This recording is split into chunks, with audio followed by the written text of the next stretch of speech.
बसंत पंचमी का त्योहार आज मनाया जा रहा है। किसी भी नए काम की शुरुआत के लिए बसंत पंचमी का पर्व बहुत शुभ माना जाता है। उत्तर भारत में यह पर्व बहुत धूमधाम से मनाया जाता है।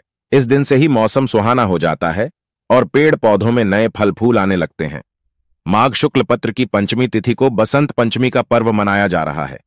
इस दिन ज्ञान, संगीत और कला की देवी मां सरस्वती की विधिवत पूजा करने का विधान है। बसंत पंचमी को श्री पंचमी के नाम से भी जानते हैं। बसंत पंचमी के दिन अक्षर अभ्यासम, विद्या आरंभ आदि संस्कार किए जाते हैं। इस दिन विद्या की देवी मां सरस्वती की पूजा की जाती है। पौराणिक मान्यताओं के मुताबिक बसंत पंचमी के दिन ही विद्या की देवी मां सरस्वती का जन्म हुआ था। बसंत पंचमी के दिन कुछ काम करना बहुत ही शुभ माना जाता है, वहीं कुछ कार्यों की मनाही होती है। बसंत पंचमी के दिन करें ये काम बसंत पंचमी के दिन सुबह सुबह उठकर स्नान करके पीले वस्त्र धारण करें। इसके बाद विधिपूर्वक माता सरस्वती की पूजा करनी चाहिए। उन्हें पीले फूल अर्पित करें। जिन बच्चों का मन पढ़ाई में नहीं लगता है या फिर वो पढ़ाई लिखाई में थोड़े कमजोर हैं, उन्हें बसंत पंचमी के दिन घर में सरस्वती मां का कोई चित्र, मूर्ति या प्रतिमा लाना चाहिए। बसंत पंचमी के दिन पीला टीका लगाना चाहिए। इस दिन पितृ तर्पण करना भी शुभ माना जाता है। मां सरस्वती की कृपा से छात्रों में एक बसंत पंचमी का त्योहार सभी के लिए बहुत खास होता है। शरद ऋतु के समापन के बाद बसंत ऋतु के साथ सुहावना मौसम शुरू होता है और इस ऋतु का पहला त्योहार बसंत पंचमी होता है। मां सरस्वती के जन्म दिवस के तौर पर बसंत पंचमी की पूजा की जाती है। विशेषकर छात्रों और प्रतियोगी परीक्षा में बैठने वाले बच्चों के लिए बसंत पंचमी का खास महत्व होता है। मां सरस्वती की पूजा से घर में विशेष प्रकार की सकारात्मक ऊर्जा का संचार होता है। आज हम आपको बता रहे हैं बसंत पंचमी के दिन किए जाने वाले कुछ उपाय जो आपके बच्चों को प्रतियोगी परीक्षा में सफलता दिला सकते हैं।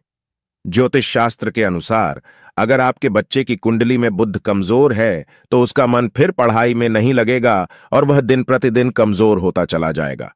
इसके लिए आपको बसंत पंचमी पर आसान सा उपाय करना होगा। बच्चे के हाथ से मां सरस्वती की पूजा करवाएं और मां सरस्वती को हरे फल का भोग लगाएं और साथ ही पीले मीठे चावल भी अर्पित करें। ऐसा करने से आपके बच्चे को मां सरस्वती की कृपा प्राप्त होती है और उसका मन पढ़ाई में लगता है। अगर आपका बच्चा किसी उच्च शिक्षा या फिर प्रतियोगी परीक्षा में बैठने जा रहा हो, उसके हाथों बसंत पंचमी के दिन किसी ब्राह्मण को वेद शास्त्र दान करवाएं। ऐसा करने से उसके सफल होने की संभावनाएं बढ़ जाएंगी। और हाँ, 14 फरवरी को यानी बसंत पंचमी को सरस्वती वंदना करना मत भूलना। अगर आपको वंदना नहीं आती तो हमारे चैनल पर जाकर वीडियो देख सकते हैं। जैसा मैंने बताया आप वैसा ही करना, मगर ये 5 गलती भूल कर भी मत करना, वरना मां सरस्वती आपसे नाराज हो जाएंगी। चलिए बताते हैं। पहला, अगर आप 10 बजे सोकर उठते हैं तो उस दिन सुबह 5 बजे सोकर उठना है और नहा धोकर तैयार हो जाना।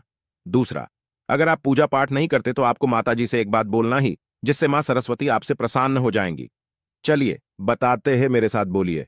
हे मां, मुझे ज्ञान दो, बुद्धि दो, हम नादान हैं, हम पर दया करो।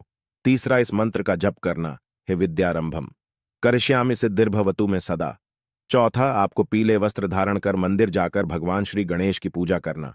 हे पांचवा, अगर आप पढ़ाई लिखाई में कमजोर है तो आपको उस दिन मां सरस्वती की एक फोटो या मूर्ति लाकर उसकी पूजा करना है।